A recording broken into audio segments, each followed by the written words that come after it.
Hi guys, welcome to this episode of Brain Trash. My name is Maria and I'm a psychiatric nurse practitioner. And I'm Tabitha and I'm a psychiatric nurse practitioner.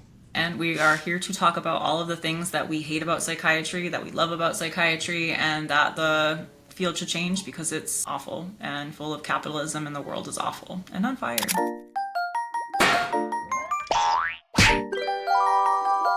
Today we're going to talk about sleep and autism, which is actually a pretty hot topic. If you are autistic yourself, or if you have an autistic child, you have definitely probably suffered through sleep issues.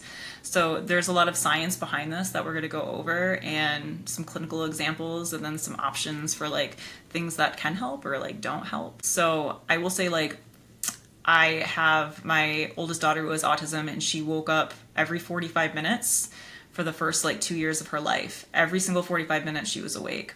And like my sleep suffered tremendously. And like I knew at the point she was a newborn and she was waking up every 45 minutes that like she was autistic, because like who else has that kind of sleep cycle and survives, right? And we see like a lot of like level 3 kids who can stay awake 24 plus hours and they just don't sleep, or they're sleeping like 2 hours a day. Like, have you gotten a lot of this in the field? Oh yeah, no, this is like a very, very common thing I hear from parents. And honestly, like, I know there's a lot of stuff that we talk about where we're like, we don't want to fix autism, right? Like, yes, we don't want to like medicate autism out of anybody. That's not what we do anymore. And sleep is super important for our sanity and super important for safe parenting, right? Like, there is no parent I know on this planet that will function properly as somebody who has not gotten REM sleep in weeks. You know what I mean? Like, there's just no way to be your best parenting self if you're not sleeping. And so I think coming up with solutions for sleep issues that are related to neurodivergence and autism are super important to talk about, to recommend, to have. I have people who have a little one, like young kid, and I hear this a lot, where they'll like wake up in the middle of the night and be awake for hours. And it's like, what do you do with that, right? And so coming up with like really creative ways to help both the kid and the family through something like that, I think is so important. Like, we talk about, parenting in general or having a newborn is hard, but then when you have autistic kids, it's like sometimes you have the colic level and then the sleep issues. And then we find that like about 80% of preschool kids who are autistic have sleep issues. In general, about 50 to 80% of autistic people have sleep issues. So it will affect the children, it will affect the parents, it will affect the adults, it will affect always. So while some people are like, I absolutely don't want to do medication, this is the breaking point for a lot of parents and adults of like, I need my sleep. Yeah, absolutely. I think this is also why it can be something that gets misdiagnosed in people who are able to mask, like level 1 autism, and their masking is like, there are so many other reasons why sleep can be this way. And I think once people get a neurodivergent diagnosis and they start connecting these dots, they're like, oh, okay, wait, you mean the sleep stuff was like always connected to this? And when we look at all of these facts and resources and studies and all of this that really confirm that, it can be super validating to at least be like, oh, okay, there's not something else that's going, it's like, this is related for sure. And what we see in a lot of like autistic adults is that like they go to sleep a lot later. So there is an incidence of what's called delayed sleep phase that autistic people may have, which means that they go to sleep later and they wake up later. So this is actually something we see in teenagers too, that's really common, and that's like part of the push of like, don't have school at 7 in the morning, because teenagers naturally are going to have this like delayed cycle where they need to sleep later and wake up. And then like sometimes there's just like the sensory thing of like nighttime is quieter, right? Well, I think too, like just not being perceived, right? When life is exhausting because you're constantly like, oh, people are looking at me, I need to look normal, I need to make eye contact, I need to say things in a way that's socially acceptable. But then you're in like a dark space in your, cocoon, your cave, your blankets, all of the things, and nobody's watching you, and you can be who you want to be and do what you want to do.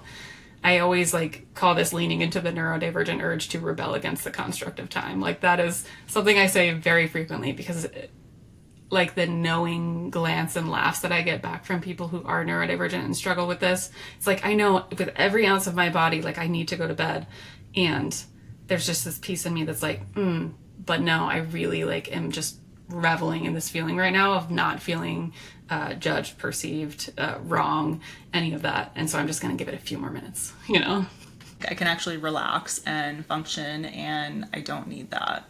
But there's still like the component of tired throughout the day that a lot of people will still have if they're not sleeping well, or kind of, fighting the construct of time and rebelling. Yeah, for sure. Over there.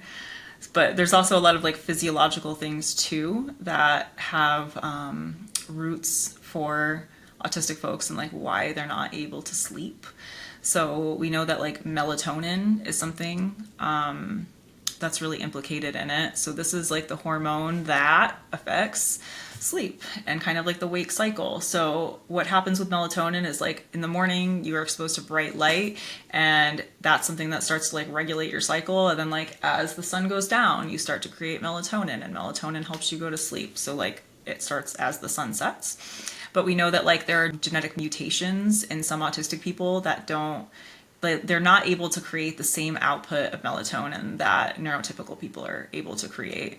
So there essentially is like a deficit in melatonin, which is why oftentimes like pediatricians might offer, or psychiatrists might offer melatonin to younger kids at an earlier age, because like your kids literally aren't making it if they're not sleeping. Well, and I think this is like a general thing amongst the public, that like you're not supposed to take melatonin long term. And I think there's a lot of that happens, that families don't want to rely on that, but then learning about this and like just the absolute lack of it can kind of change that perception. What's kind of like your spiel that you give people when they're like, oh my gosh, but you're not supposed to take this too long, right? And it's like, that's nice. But also like, do you want your kid to be functional and sleep? Because like I've had people who've taken 20 to 40 milligrams of melatonin when like normal recommended is 3 to 6 milligrams, but I've literally had like level 3 autistic kids who are taking 20 to 40, and that's what they've needed to sleep. And 3 to 6 is something that we recommend to neurotypical people. And I don't know if there's like great studies that are done on like the actual dose recommendations for neurodivergent kids, but like usually it's like if you want your kid to go to sleep and to function, like, and this is what they need, like this is what they need, dude. Like we're just trying to like help their brain make what is going to help them to like function in normal society. But a lot of these kids like have things where they can stay up all night and sleep all day, and like that's kind of like the flip that they have in their brain. And like for society reasons, you gotta get them to school and shit. So let's. Well, it can also be like it can make the symptoms during the day so much worse if the sleep isn't happening. Like just really exacerbate that, like overstimulation, overwhelm, meltdowns, aggression, that kind of stuff can just get so much worse. Sensory sensitivities are on fire during the day. Like when you don't get enough sleep, like I will know when my daughter doesn't get enough sleep, I'm like, nope, we're not going anywhere today. I don't care if I had a plan. I don't care if I was going to take you to fairyland. Like I don't care where we were going. Like we are staying home and we will do nothing all day, because I know she won't nap. And like that's another thing, they don't get tired during the day, they don't nap. So oftentimes like you might get neurotypical kid who's going to take a nap. No, a lot of like level 2, level 3, and sometimes level 1 autistic kids do not nap, and they will not nap. They don't have like that regular like scheduled sleep thing that everyone else has, that sleep specialists are like, well, just do this one thing and this is gonna help, and like buy my guide and it's gonna be so great. And it's like, no, that's really nice, but that just doesn't work for my kid. And like neither did sleep training, so that's cute. Yeah, it's one of those things where like just leaning into looking at the privilege behind it too, that like, yeah, and if I am a single mother taking care of an autistic child and I have to have a job to keep the services or to keep the insurance that keeps the services for my child, I've got to sleep. I've got to be able to function, and they've got to be able to be at school without the school calling me all day every day to come pick them up, That's going to be also like if we are having kids who have poor sleep, like we get aggression at school, we get self-harm, we get like the hitting themselves, we get like all of that horrible stuff, which again, like we're going to be going home, but that's also devastating to see your kid hitting themselves, just devastating. But if you can prevent that by, some melatonin or having your kid sleep at night, that's fantastic. And then for adults, like if you're not sleeping, again, like you're not functioning well. So that's kind of like where a lot of like autistic adults will end up kind of like moving toward the medication realm too. But I don't think a lot of people understand like the level of like how this is really just beyond your capacity to like be able to sleep. Like you can't just go to like, cognitive behavioral insomnia therapy and like it's going to fix it. Like there are physiological changes that are happening in your brain that have caused this and are implicating it, that probably need some sort of like supplementation or medication. Yeah. I mean, I think that there's so much tied to this like ability to fall asleep. And there's so many times that people are asked very specific questions about sleep in healthcare settings that like I also see a lot of it tying into like rumination as well of like, why can't I sleep? I'm not going to be able to sleep. Now I'm even more worked up. And so I definitely can't sleep because I'm thinking about the sleep. And so like, I think it just kind of compounds on itself for sure. So if we've ever wondered, like, why am I waking up so often and like what can I do to fix it, or why does my kid wake up every couple hours? So let's talk about like the background behind that and like what's going on.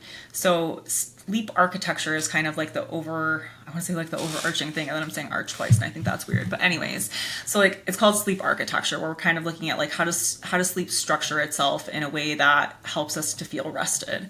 So there's 4 different stages of sleep. So you have stage 1, stage 2, stage 3, and then REM sleep. That's where you're dreaming. So we have stage 1 is kind of that stage where it's like very light and you're like half asleep and you're kind of in sleep but you're not and you're aware.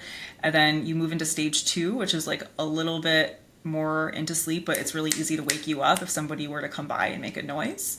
And then you end up moving into stage 3, where you have like slow wave sleep, and that's where you feel most rested. And if you don't get slow wave sleep, you will not feel rested in the morning. You'll just be kind of like, you're not having it. And then REM sleep, which is kind of responsible for dreaming and processing memories and processing kind of like the daily emotions. And that's also responsible for like your ability to learn throughout the day. So if you don't have REM sleep, you're not learning. And if you don't have slow wave sleep, then you're really not feeling rested. So those are like the 2 most critical parts of like the sleep. And that's also where like we're having issues with autistic brains not having the same sleep architecture patterns that neurotypical people have. So people who are autistic end up having like a lower percentage of slow wave sleep. So they end up waking up more often like before it's finished, or like moving into the next stage too quickly. So that ends up making them more tired and irritable throughout the day. Even if they did get like a full 10 hours of sleep, they're still like appearing very tired. And then they also have decreased REM sleep throughout the night, so they might not dream as often. And I want to say like maybe 25%, like a quarter of your sleep is supposed to be spent in REM, and autistic people are spending about like 10 to 15% in REM sleep. So that affects a lot too. And then there's also like the moving between sleep cycles that is usually done in kind of like a very like cohesive linear pattern, but there's a lot of like waking up that happens when you're autistic. Like your brain's just not doing it. Like the melatonin's not doing it. There's too much cortisol, like the stress hormone at night. You're like kind of like a little bit more alert in your body than you should be. It's just like everything's kind of fighting against you, whereas it shouldn't be. So we end up with a lot of fatigue and a lot of waking up and a lot of like hard time falling asleep kind of things. This is where like those like parasomnias come in too, right? Like getting up and doing stuff, or having like the hypnagogic or hypnopompic hallucinations, stuff like that. And they'll go wake up a parent and say, I'm having a nightmare or this or that, right? Which then pulls their parent out of whatever stage of sleep they're in, and now everybody starts that cycle over again. Yeah. And then we also have like restless legs is like a big thing that we see with a lot of like neurodivergent people. So maybe like if you're co-sleeping, you get your kid kicking you a lot, or if you're an adult, maybe you just kick your partner a lot or your cat a lot, and then your cat wakes you up because you keep kicking your cat or your dog. But with some of the sensory sensitivities and avoidance with like eating a lot of foods, we get low iron, especially in kids, but also in adults when you're very particular if you're not supplementing properly. And low iron is like notorious for causing restless legs, and then that will fuck up your sleep too. In general, like we see like stronger sleep issues with like level 3 autism versus level 1 autism, but it's kind of like across the board. And then there's like different medication options that we have. I'm sure like in treatment we've talked about. What are like your favorite as far as like the medications that you've used for sleep? Well, I think a lot of times it really depends. If there's like comorbid ADHD, a lot of times melatonin guanfacine combo at bedtime is good. Second gen antipsychotics can be helpful for sleep, right? Like these aren't necessarily specifically on board for sleep, but they're things that can be helpful. Otherwise, definitely melatonin supplementation, and then having a really good conversation with parents or whoever about long-term use of melatonin and the risk versus benefit of like, hey, let's all get some like restful sleep, you know? Talking a little bit about the dose, so they might be reading online it's like harmful, or like, you know, we can't go above 6 milligrams, but like, again, that's for neurotypical brains, and sometimes it can be okay for people to have a little bit higher if they need it. Like, you know, if that 40 milligrams is the only thing that's ever gotten your kid to sleep, I'm not going to take that away from you. And then I agree with like the guanfacine. I think that's been like huge, especially like the ER at night when it helps during the day to help with some of the hyperactivity. But if you do have like kind of a low key kid, or you are a low key person and you don't have a lot of that hyperactivity, like hypervigilance kind of vibe, guanfacine and clonidine are kind of like calming down that like overactive component. And they modulate norepinephrine, which is like adrenaline, to kind of normalize it. And if that's not the problem, it's not really going to fix it. It can sedate you because, you know, histamine effects, but it's not going to be like the fix all. So there are other options. Like some people benefit really strongly from like SSRIs, or will benefit really strongly from like trazodone at a low dose, mirtazapine at a low dose. And then like you mentioned, the antipsychotics, like I've seen that work really, really well with a lot of level 3 kids, especially like if we're already using it during the day for like agitation or anything like that. That can be really helpful. I'm a big Abilify fan if it works at night. I think too, like one of the big conversations I have with people is about that like structure around sleep. And I know that there's a lot of like, oh, you just need to do more sleep hygiene, but there is really like a very built-in like asset to having autism and having that really rigid structure and routine, is that like if you can build this in a way that does actually set them up for success, like having a thing that you repeat, right? Like they'll go through like, okay, these are the steps before my bedtime and this is what I do every night, or you know, oh, it's this time on my clock, it gets to that red spot and that's when I know I need to turn my tablet off, right? Like having rules and routines that surround sleep in a way that is beneficial and helpful and not causing like a big meltdown fight every night, I think is a really great way to approach it too. Visual schedule, like that's a big thing, and like breaking things down. For someone who has dyspraxia, they might forget how to brush their teeth like every day, which is really embarrassing, but you know, steps are hard sometimes. So like having the actual breakdown of like, I'm going to take my clothes off. Here's a picture. Here's a picture of putting my pajamas on. Here's a picture of this. Here's a picture of that. And have it be like, pajamas are in the same exact place every night. Here's where I see my visual schedule. And then studies have found that if you take a picture of your child doing the actual routine steps, then they're going to like remember that better. If you're an adult, like just having a visual schedule in general is amazing, or just like written down steps so you can like break things down and it's not so like overwhelming. Also super helpful. People who are autistic, sometimes with different sensory needs, also have to make sure those needs are met before bed. Sometimes weighted blankets or weighted objects can be beneficial. Some people hate them. There are these like cocoon things that you can, have you seen these things? They're like socks and you wear them. That makes me feel so claustrophobic. It makes me want to die. But there's a little spot to put your toes out, which I'm like, okay, I could maybe do that. Oh my God, I think I would literally just like crawl out of it. I think I'd be so upset, but I think my daughter would love it. But yeah, they have like, what are they called? They're like, I don't know, sleep socks? I don't know. All sorts of things, dude. Depending on like feelings about darkness, like, you know, there's like a thing like the room should be pitch black, but you have people who can have like sensory aversions to like having it very dark. Sometimes people want the light on. Sometimes people want to crawl in the most like, you know, confined little tent and sleep in there, and that makes them feel safe, and that's totally fine. Minimal noise or noise machines can be helpful to like help with sleep and kind of like promote that. But yeah, consistent routine, I'm with you on that.